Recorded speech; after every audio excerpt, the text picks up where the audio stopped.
corridor that you're interested in, and you started to make some site selection decisions and some design criteria. Obviously, you are investigating an individual artist, right? Okay, so many of you are choosing to investigate the placement of Alexander Calder sculptures, or Henry Moore sculptures, or Beverly Sucker Precious sculptures, or George Rippey sculptures along this corridor to create a continuous experience, urban experience along a linear system of seeing public art in nature and in the urban environment interfacing with our rivers. So very, very good to start to see some of these ideas and concepts starting to come to fruition.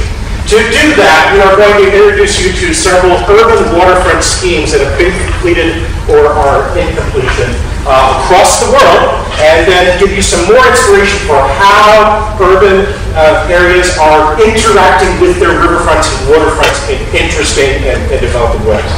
As you probably know, through much of the Industrial Revolution, many cities turned their back on their rivers, right? Why is that? Why do we turn our back to rivers? What was going on in the 19th and 20th centuries that was so bad on rivers? Pollution, flooding. Okay, so consequently, lots of engineering and planning and architecture and landscape architecture work goes into stabilizing these rivers with levee systems and dam systems and things like that. All those particular things. But now that we're starting to clean up our waterways in the United States, in North America, and around the world, we're finding some new opportunities. And so we're calling this On the Waterfront, not to, with apologies to Marlon Brando, there is a film called On the Waterfront. I could have been a contender. No, that movie. So we should probably begin in Chicago, shouldn't we? Right? We should go back to Chicago for a moment and think about some of the things that we learned there and the projects that we saw there. So agency landscape planning, Sasaki and Ross Barney-Jankowski. Carol Ross Barney has lectured on this stage. Her picture is also in the library as an architecture firm. So interdisciplinary firms working on the Chicago Riverwalk. And as you know, as you probably started to remember, this is a Riverwalk that came together in phases, or we might even call outdoor rooms. Remember how each one of these had a different theme, right? So as we started to walk the Riverwalk and underneath the bridges, each one of these outdoor rooms started to open up around a specific theme. Really, really interesting to go to the firm's website and see the concept sketch and then see the fully realized plan. Very interesting to see how design processes manifest themselves into the work. So always go back and take a look at some of their concept sketches on their websites and monographs and things like that. Give you an idea of where the initial ideas came from and where they went from there. But as you probably experienced, Chicago is enjoying a vibrant riverfront for all seasons, if you will. You may even start to think about these are some of the recreational opportunities that we could investigate here on the White River as well. So, okay. And that includes pop-up retail, pop-up food, smaller conversation areas, put-in points, kayaks, things like that. We rode by all the segments at night on the boat. This is a new installation, obviously. This would be the projection booth for the projections onto the side of the merchandise mart, which is going to last until December 31st of this year. So some great things happening there.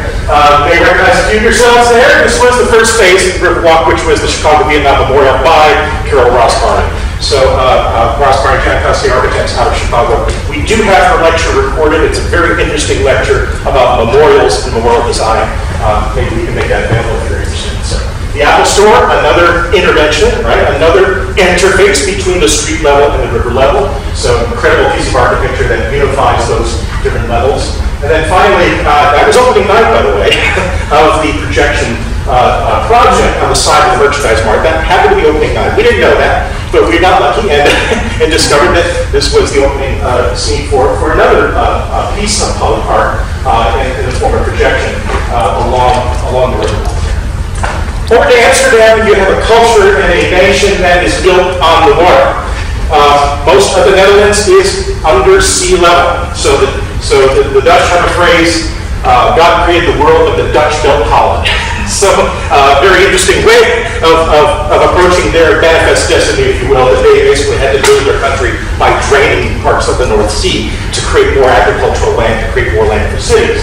As a result, today, Netherlands is one of the highest producing food nations per capita. They produce more food per capita than we do. And so their way of engineering the land and draining the land and approaching efficiencies in agriculture, things like that, are really fascinating. Amsterdam grew as a series of concentric circles. The original medieval core in the middle, and then successive canals around it that have to be pumped out, but also the canals help stabilize the water breaks. So this helps stabilize the water levels. The more canals you have, the more places you have the water to go. The water can filter into the canals, and you can manage the water levels even better. Well, the third portion right there is a military base, by the way, so don't be alarmed by that. But Amsterdam is a series of concentric rings, and has a lot of interesting interventions in land along these canals, along these waterways. Most of Amsterdam looks very traditional, a very traditional atmosphere, but you can already see that the street section through Amsterdam is a little bit different, right? You've got a sidewalk, you've got a bike lane, people park cars against the side of the canal, and then they park their boats there. And so there might be 4 types of transportation there parked in front of someone's house. So most of Amsterdam looks something like that. Very traditional in terms of materials and widths and massing, very narrow houses, and so most of Amsterdam has that atmosphere. But newer opportunities in Amsterdam started to pop up in the last few years because the port moved from the north edge of the city to closer to the North Sea.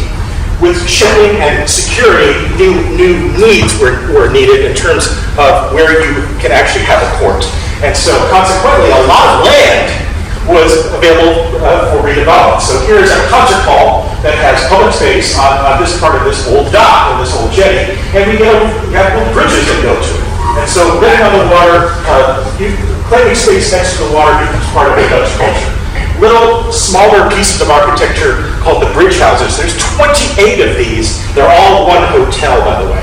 So Airbnb, hotels.com, you can rent one of these little houses that are built right on these little bridges. And so consequently, you can say the night right on the water in the Netherlands. That's the firm that did the Space and Matter Architects is the firm.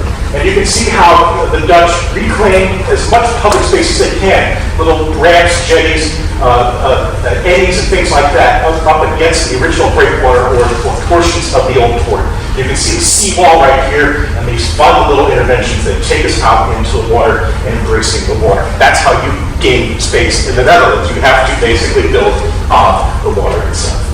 Another great piece called the Amsterdam Architecture Center, right in the midst of a bunch of different boats, and so some fun pieces of sculpture, a fountain here on a little bit of a jetty outside of what was probably an old medieval dock. Another great project in the eastern docklands of Amsterdam. Again, these are reclaimed docks. This is where shipping used to come in. And so when that moved further east, all of this was available for housing. And so different pieces of architecture started to pop up in terms of creating some hierarchy within the urban fabric. But you can see that most Dutch roadhouses are pretty regular, aren't they? It's kind of a regular rhythm. Well, this is an interruption to the rhythm. Okay. The master plan for the Eastern Docklands was by a firm called West 8, landscape architecture and urban design firm out of Dordrecht in Rotterdam. And then the individual architects were hired to build the different pieces of the housing development. You can see more examples of Dutch housing in the gallery as part of our guest lecture series and as part of our exhibition there. If you're interested in this type of dense housing, it incorporates a lot of interesting public spaces, some cafes and restaurants, schools, playgrounds, and the like. But again, it's all built on the water. Look at all of these houseboats. Look at all these houseboats. There are families who live in these boats, and they just become part of the urban fabric. They're just there. And so, consequently, a community here on Eastern Docklands would include apartment dwellers, rowhouse dwellers, as well as boat dwellers. But this piece of architecture in the middle is called the whale. Because it looks like a whale. All right? The high-priced housing is at the corner, and the higher rents here subsidize the social housing in the middle. So the Dutch live together. They do not segregate by income. They bring them together by income, and they all live together in well-designed places. That's one of the ethos or the thesis of Dutch housing. And so, if you want to know more about that, the exhibition in the gallery talks more about this social integratedness of incomes, even in single pieces of architecture. So great things to think about in terms of how we will choose to live together in the future or not. The bridges that go from one jetty or one pier to the other are very interesting. They look like dragons coming out of the water, don't they? Yeah. So that is an interesting piece. When we were there with students 10 years ago, we were watching teenagers jump off of these, jump into the water. So they become very playful parts of this particular neighborhood. And they've got fun little lights that look like birds' heads and stuff like that. So really playful and exotic and colorful things added to the infrastructure of this particular neighborhood. In Copenhagen, another Nordic country, they cleaned their harbor so much that they discovered that it was swimmable. So now what do you do with that type of success? You're like, our harbor is so clean, we can actually swim in it now. So architect Jark Ingels and another firm came together and said, we need to build a beach. We don't have one here. So they built an urban beach. All right, why not? Right? Why not? And it becomes an extension of the city grid. So streets line up with it, right? See, they just come right into it. You get a nice lawn, you get different features in here, in different temperatures or things like that. You also have a spa culture, in the Nordic countries. So this becomes a very popular urban beachfront right in the middle of Copenhagen, which is probably why Copenhagen is one of the world's most livable cities, and why the Danish are one of the happiest nations on earth. And they really do appreciate their design culture and their creativity and their knack for making something out of nothing. And you can see this is just attached right onto the seawall of the old harbor. Over to Berne, Switzerland. Anybody from Berne, Indiana? Yes. All right. Excellent. Berne is the capital of Switzerland. Berne, and we do have a Berne, Indiana. It's a little bit smaller. But Berne is a medieval city built onto the bend of this river. So again, think about the medieval core of the medieval walled city that grew up around this hill with strategery built in, with the notion that, our enemies are coming down here, so we can fight them here, and then they turn around and we fight again. So a lot of civilizations built cities on the bends of rivers. Now think about that when we think about Muncie and the bend of the river, how our original settlements were around the bend of the river. Some of the same logic is there because there's a strategic point in observation and surveillance and even hunting when it comes to bends of rivers. So in Berne, they have this interesting notion where they want to maintain the water level of the river, and they were probably picking up older versions of hydroelectric energy in the form of what we call a mill race. Okay, so you take the river and you're rushing water and you funnel it into a mill race, and you can run mills. And you can do what with mills? What do you do with mills? Right, you grind grain. Okay, you can run machines. Great New England mill towns, great Carolinian mill towns were all powered by rivers. Okay, so those great things lead over. So there's a little piece of architecture right here that starts to take advantage of this dam here. And so Berne is basically a terraced city. So not terrorist, okay? So the upper level of the city is here, and then you've got all these opportunities going down the hills for greenhouses and growing food and things like that. So those things are happening. But you have this dam here, which is again regulating the levels so that it went through the original mill race. And Berne is named for a bear. Berne means bear in German. So there is our friend here. He is a piece of art. He's not a real bear. But then the folks said, you know what, let's put a restaurant right on the dam. And so we'll cantilever out some space, interior and exterior space, out into the river and create some interesting views and vistas and public space that we can enjoy. That doesn't suck, right? It's pretty good, right? Pretty good space. Yeah. Good space. Back here in the Ohio Valley, how many are from Cincinnati? Yeah, okay, good. So you know how important the Ohio River is to the culture and the origination of Cincinnati. Here is flooding. Look how far. Baseball's going to be wet this year, don't you know? Yeah. So a portion of the parks in Cincinnati are floodable. Okay, floodable. We have a levee wall on the Newport Covington side. We have a levee wall here on the Cincinnati side. They prepare for rising water levels. They're okay with that. They will work with that. But they also love their steamboats. There's a big festival here that celebrates steamboats every September. I think it's called the 12 Stacks Festival. This is an area called Sawyer Point State Park in Yates Cove. We know this casually as the Serpentine Wall. The Serpentine Wall. It has a few features in it. There's some public housing up here. It has a great water park, which is really wonderfully well loved in the summer. For some reason here at CAP, we have this tendency to visit Cincinnati when it's like 98 million degrees out. So that helps us a lot in terms of all of the opportunities for folks using Cincinnati's great parks and water parks.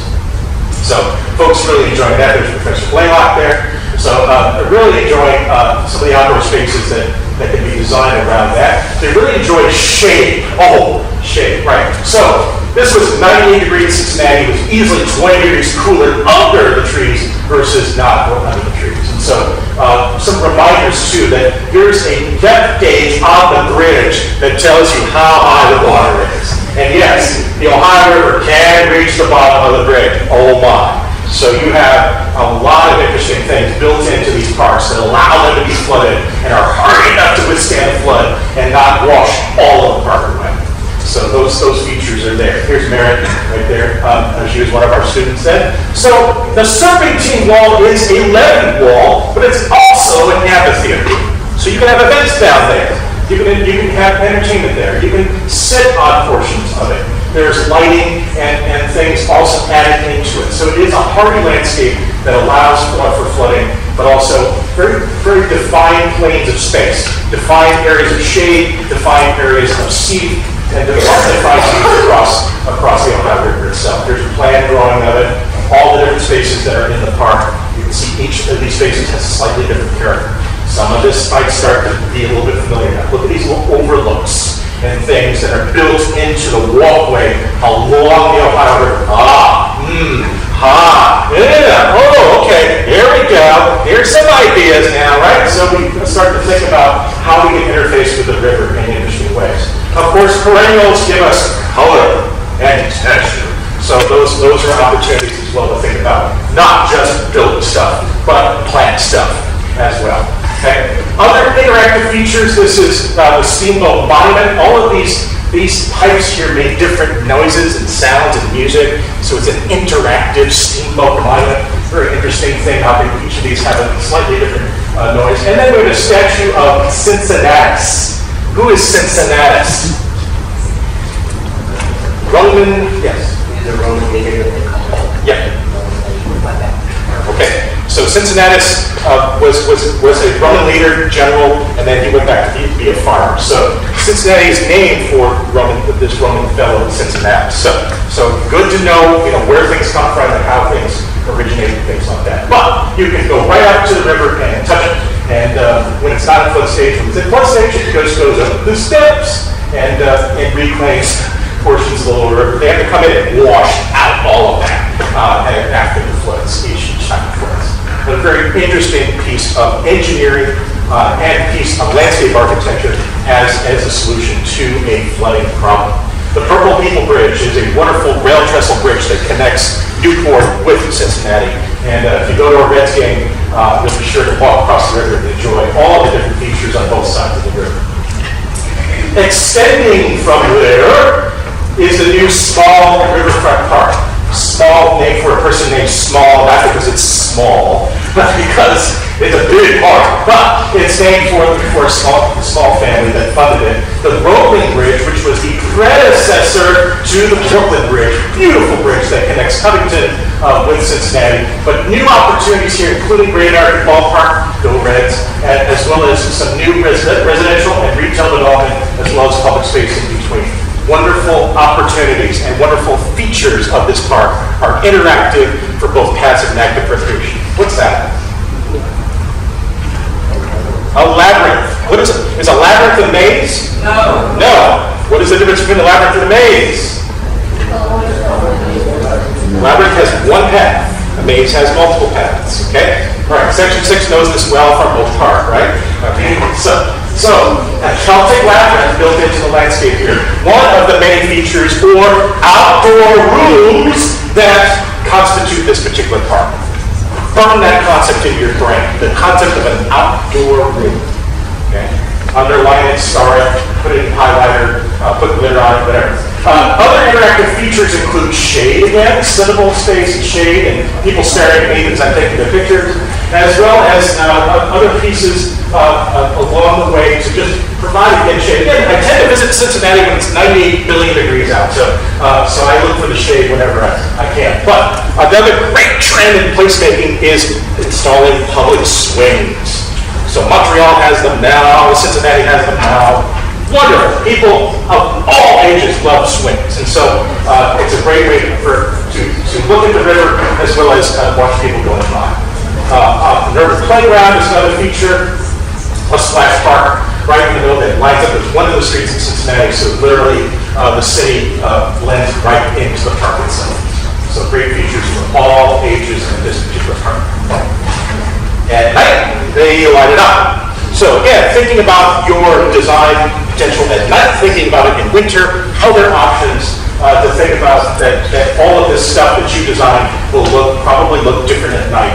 And so will it be interactive or will it be secure? Those kinds of questions and those kinds of decisions you're looking at in your design process. Let's go to small town America now. All right, this is one of our smaller town projects in Wisconsin. Portage is in north central Wisconsin. It is the portage between the Fox and the Wisconsin rivers. Well, how do cities get their names? Oh, well, that's one example. The portage between two rivers. So here's a paving feature that I designed that teaches children about how portage came to be and how the two rivers are connected together along with locks and canals. So an interactive paving feature that teaches people something about where they are. So a great feature that I learned about back in Grand Haven, Michigan, which has a wonderful bronze map of the Grand River that flows from Lake Michigan to Grand Rapids. So I copied that idea and brought it to Portage and talked about the passage between these two rivers. So other interactive overlooked spaces and sheltered spaces. Many of you have visited now several of the overlooks that were designed and constructed by Ball State CAP students over the past 25 years along the river. So overlooks like this are also good features to think about. Chances or opportunities to interact and play. Exercise stations, right? Or play stations along the river, along the levee can be wonderful additions to a community because you are contributing to the overall community health and welfare of the people. And so we go back into history and go, well, what happened then?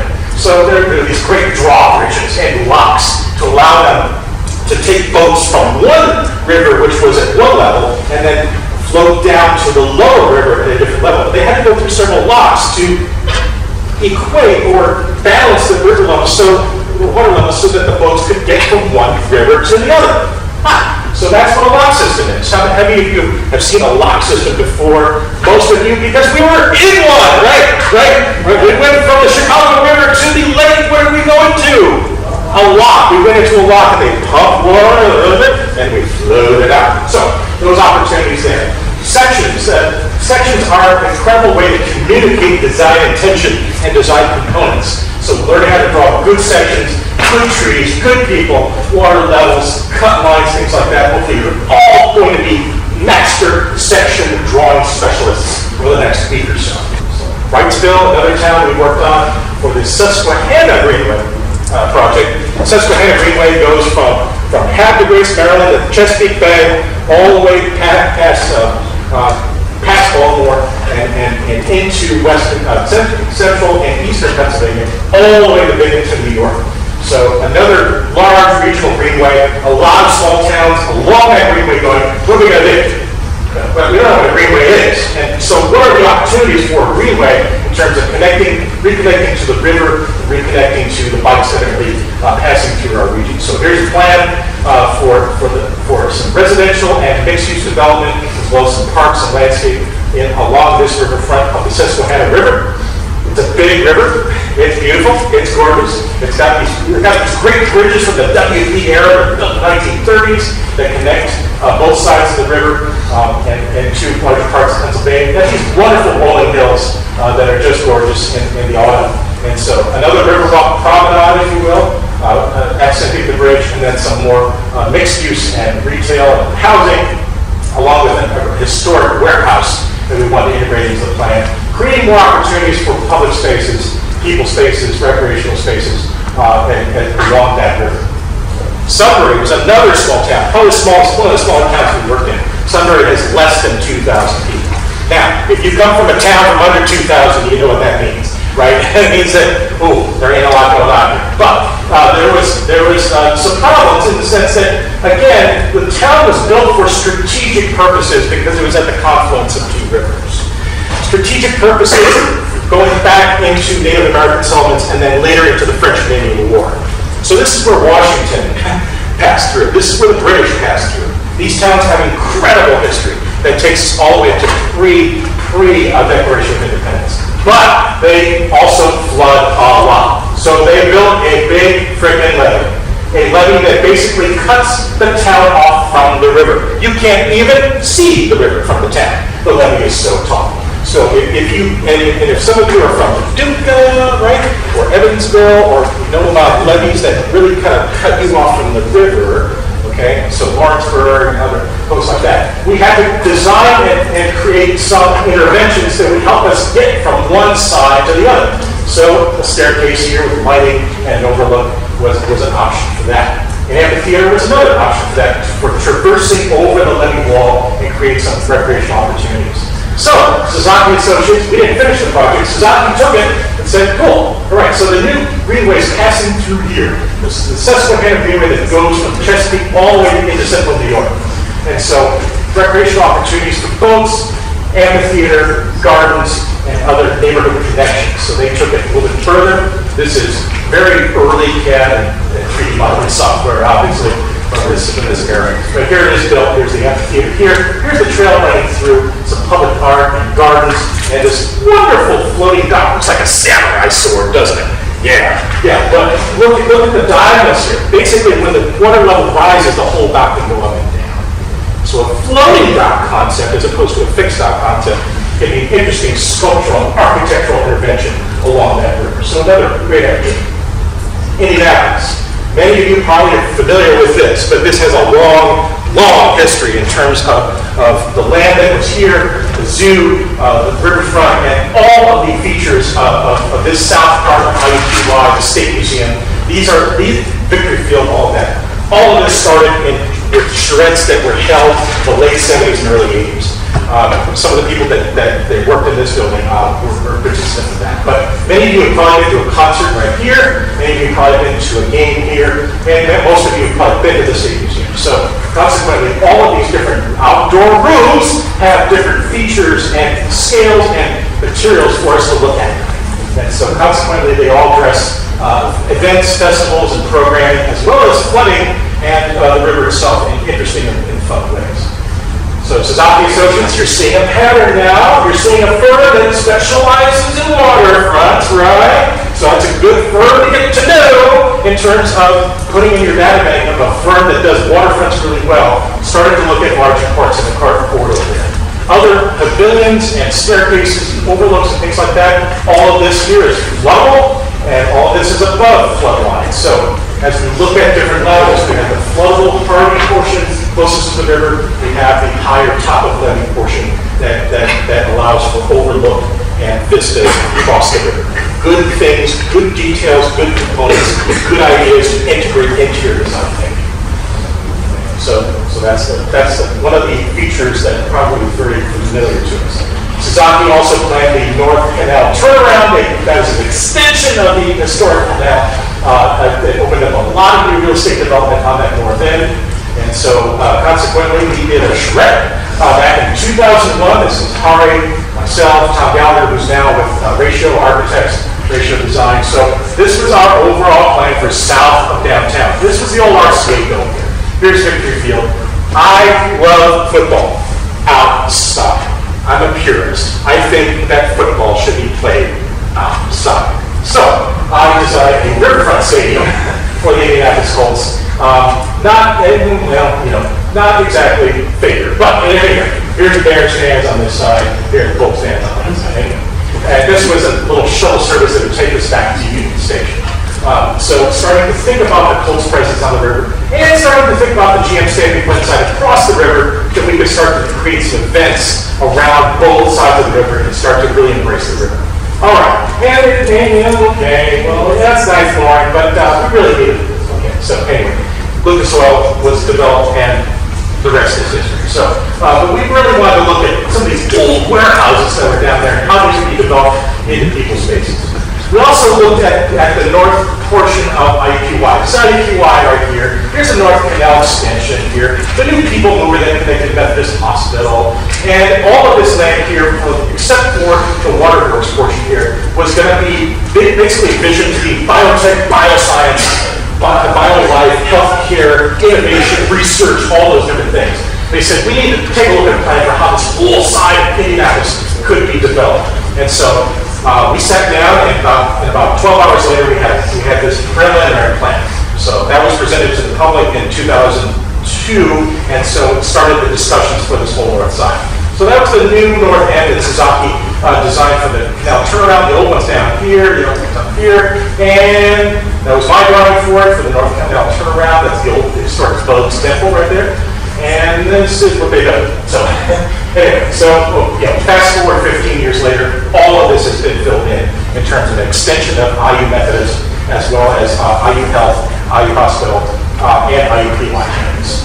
So this sketch here for a North Canal extension never happened. So you can see Fall Creek is not far away. The highway comes down like so. So that's an old sketch from 2003. Fast forward to 1610.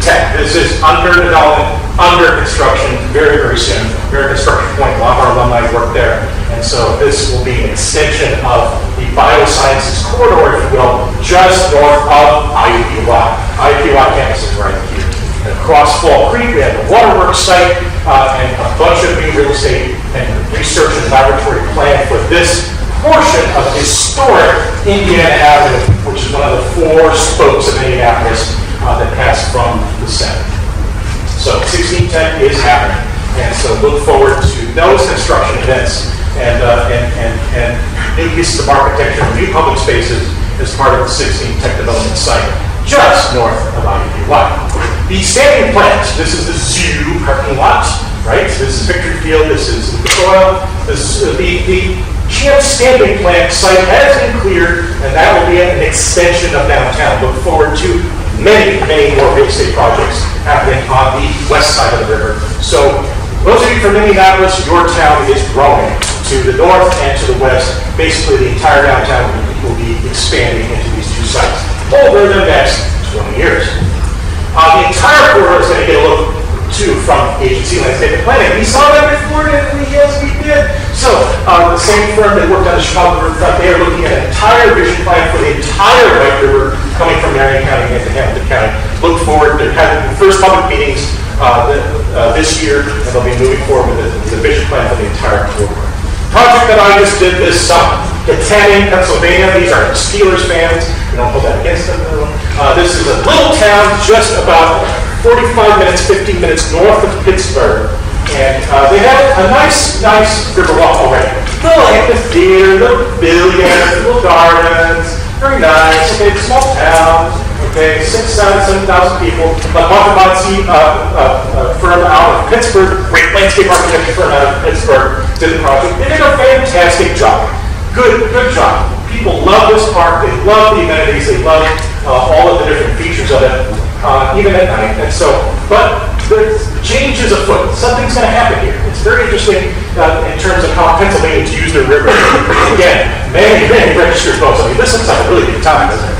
Yeah, I want to be there. Yeah, I want to party. Yeah, look at that. So if people hook their boats together and just go from boat to boat, it's really quite a fun time. So the thing is that they're going to blow up their dam. They don't need their dam anymore. So they don't need to regulate the water levels. Dams are bad for wildlife, aren't they? Because fish cannot swim through dams. Okay, so they're going to blow up their dam. And they're going to get 50 more feet of riverfront. And so they hired an agency who hired me to say, hey, what are we going to do with this extra 50 feet? So we came up with a concept that basically extends the language of the park further. What to do with this extra 50 feet of riverfront that they're going to get once the dam is cleared. So these are drawings on top of photographs, notes, observations, questions. And then this is the final plan with the added amenities and connections to the city. Not a big town, but great opportunities to connect some of the historic landmarks and things like that. As well as get some more recreational opportunities, overlooks, and floating docks. Again, borrowing, stealing ideas all over the place to try to come up with new ideas. And here's the Steelers fan walking his dog. So extensions to what they already had, but also giving the entire park a really good refresh for the 21st century. A little war memorial here. You can see folks here either putting up or taking down the flag. New playgrounds. There's new amenities along that riverfront to extend what they already have. Here in Muncie, lots of things are underway, in development, in design development, on hold. Lots of things happen, but not everything's under construction yet. But we can look forward to some new things starting to happen. This is the new Liberty Trace Canal, which is not a canal. It's a stormwater ladder. But stormwater ladder doesn't sound elegant, so they call it a canal. So we like to make jokes about it, like, where are the gondoliers? Where are the guys singing opera? It's a stormwater ladder. It takes runoff from all of our parking lots and rooftops. And in a stormwater event, a high rain event, instead of flushing directly into the river, it goes through a couple of stages or filters on its way down. And you can make a recreational feature out of that. And it will flow when it's after it rains. And so consequently, Brenda Westberger designed this particular canal. It's a great place to watch the sunset, actually. This is the bend in the river right here. This is the High Street Bridge. So it's my favorite place to watch the sunset in the summer because you get a little bit of reflection there on the White River. So we've got some potential here for this to be a good place. It's just that this is kind of a lonely element. It's a piece of stormwater infrastructure, what it is. But we can make it well-designed with some good materials and other good features. Now, here it is. Here's that little stormwater ladder, or that little canal right there. That's phase one of a larger development that will encompass this entire side of downtown. This is City Hall, the Justice Center, and the courthouse. This is the Washington Street Bridge. This is Toohey Park, and this is the High Street Bridge. This is a new pedestrian bridge that will link the Library Greenway across to this new development. So if you're considering a site across the river, you might consider this. Or if you're considering a Toohey site, you might consider this. So these are things that are on hold right now. The project is on hold and stalled in terms of lack of capital. But Vanderbilt Associates out of Milwaukee was the master planner, urban design, landscape architecture for a planning firm. And they started to prepare these sketches as concepts for how this new extension of downtown Muncie to the river could start to look. And people put a yacht sign right there, and people got instantly excited. They're like, Muncie's finally going to have a yachts. Okay, so those of you from Indianapolis who know yachts and love yachts, maybe yachts will be coming. We'll see. But these were concept sketches that really started to sell the idea of an extension from downtown down to the river. Here's a revised concept that has less buildings, but here's that stormwater ladder, that canal makes a turn here that spills into the river. New pedestrian bridge continuing to connect to the two pools, and basically two big buildings that flank that bridge. That's basically the revised plan now, based on what real estate specialists said that the market could tolerate. So consequently, that existing canal is there, as well as all those other features that we know. And here's the architect's rendering. What that looks like, this is the local architect, GA architects, this is downtown Muncie. Here's the stormwater line right here. The river just is okay. And this is now Washington Street Bridge north is behind us, and so we're looking at that south end of the levee and the two big buildings flanking the pedestrian bridge there. So again, if you're thinking about that side of the river, you might start to think future down the road, what a piece of monumental sculpture might look like incorporated in this space or into this side of the river on the Toohey Park side. So any of you interested in that? The Kinselman Pure Energy Park is a project by Gary Danner. You may have met him. Has he spoken Plan 100 yet? Yes. Okay, so some of you have met him in Plan 100. These are his plans for the former Indiana Steel and Wire site. We are right next to Granite Wetlands, so just just south and east of private wetlands. This was the first draft here, and we have the crossing of the Cardinal Greenway, the two sides of the White River Greenway. You know that White River Greenway has two sides of the river in this particular portion, and they're not easily connected, so they're going to build a new connection across the river, linking both sides of the White River Greenway, a better connection to the Cardinal Greenway, as well as an extension of the White River Greenway a little bit further east, all as part of this plan. So this is the first draft. This was a combination of housing and industrial, and maybe some commercial startup. That was the first draft, and that's sort of how it connects with downtown and the river, and different vistas like that, as well as this crossing. Here is the revised version. Interesting that they started with a digital model and ended up with a hand drawing. I mean, but this certainly communicates different things. Take a look at what the plan incorporates. This is a boutique hotel, it's spelled wrong, but it is boutique hotel and a restaurant on this side of the river. So the White River Greenway comes out from Bunch Boulevard south and goes under the Jackson Street Bridge. Okay? So this might be an interesting site for you to think about long-term for placement of sculpture as a possibility. Solar farm, Muncie's first solar farm will be on the north side and the south side as well. So we're very excited for this to move forward. There's some environmental issues that are being contained and being studied and being remediated, and then hopefully the project will move forward as a great residential and mixed-use industrial development on that side of Muncie. So again, just thinking about this portion of the river along just south of Bunch and that portion of the Greenway, there might be opportunities on either side of the river to really consider what might be visible for folks coming from the east and coming into Muncie. This becomes the eastern gateway to Muncie. And so that's a very exciting place to think about how we make connections across the river, how we start to create landmark status, and how we start to announce ourselves as the entry into the city. They're going to take an old bridge from Albany. There's that portion of the levee wall that I call the Berlin Wall. Okay, some of you have photographs of it. It's full of graffiti, which is fantastic. Big Muncie letters right there, Muncie. And so we've got with a reclaimed trestle bridge, which comes from Albany, Indiana, just to our north. That will become the pedestrian and bike connection for both sides of the White River Greenway and this portion of the site. So exciting things ahead for this portion of the eastern gateway of Muncie. Kayaks, sittable space, put-in point, additional water-based recreation, as well as jogging, biking, and walking, as well as this wonderful landmark walking lead. Lots of discussion in section 6 about the Muncie Arts and Culture Trail. This is something that Scott and I sketched out about 10 years ago, and during his first grant opportunity. Here's another graph by Phil Tevis. Basically, the blue line is connecting Ball State with Minnetrista and the downtown loop, as well as the existing portions of the Cardinal Greenway, which is the yellow, and the orange, which is the White River Greenway. So, linking all of our historic elements, landmarks, and districts, as well as Egan Park and the ball site and things like that. So, Ball Cannon Jar was down here. Cardinal Greenway connects through here. Egan Park is an historic park in the center of that neighborhood. Walnut Street is our spine. Downtown loop, so looping through the downtown, and then coming all the way through and penetrating the Ball State campus.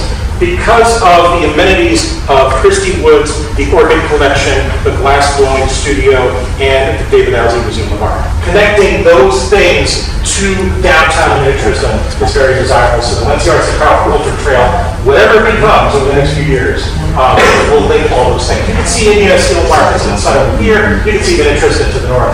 And you can see the downtown, of course. So that was a draft. This came out 2 days ago. This is the final draft of the Muncie and Delaware County Bike and Pedestrian Plan. So it has probably the current draft of the Muncie Arts and Culture Trail as it comes into the Ball State campus. So all the pink here is the existing Cardinal Greenway and White River Greenway. These are all based on the legend, which you know all about legends from your master plan maps, right?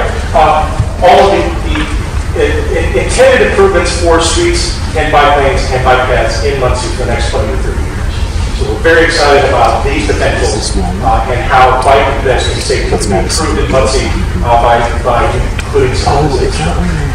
Great excitement happening right here on campus, okay? The new pedestrian malls that will connect the recreational building to the new multicultural center on that side of Bracken, as well as the new campus green. Okay? So this is where the Emmett's parking garage is right now. There's new amphitheater here, so that Park Hall, Woodworth, and Moyer will have a green space instead of a parking garage. The new parking garage that replaces this is just north of First Presbyterian. But the East Pedestrian Mall, or East Campus Mall concept is moving forward in phases and will create new opportunities for social spaces all the way from the village to the regular. So look forward for that. The next couple of years, it's going to be exciting how this portion of campus will transform. That, of course, factors into the connectivity that we experience from the campus to the river, right? And to the cultural trail that will run right by the College of Health. That's the College of Health building right there. The first phase of the cultural trail built by Ball State that will connect the College of Health site to the old quad and